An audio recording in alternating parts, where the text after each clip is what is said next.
môi sen rin na afak lo te khan an van kong an zo lain hat nam lo ma se rin na lam tuang chui zelin mu thei lo ram thir chungin be se na sang tak nen chon na ram chu an pan zo na ram van ram moya chuan him na chim ba zabela lom na par ru chia ye ta kan chol to anga le shom nu tiam chonin khen nan kan hap len trin chon ram moi tak chu dal pa tu zong ti chin ten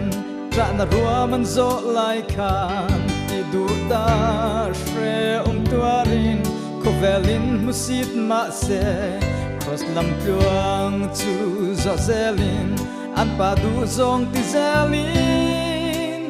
an chol ta khamuang in chal na ram moya chuan zo na ram van ram moya chuan him na chim ba zabela lom na par ru chia ye ta kan chol to anga le shom nu tiam chonin khen nan kan hap len trin chon ram moi tak chu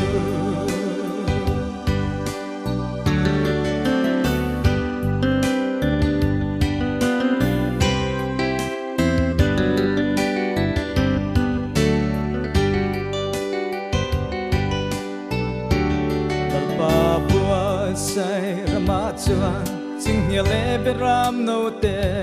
lung rual ta ka tual cha in liminan leng sa don si te bai piang sual chan hai te leilungai tua rum te lo mi nan lam to ang chan ram moya chuan so na ram van ram moya chuan him na chim ba zabela lom na par ru chia ye chuta kan chol to anga le shom nu tiam chonin khen nan kan hap len trin chon ram moi tak chu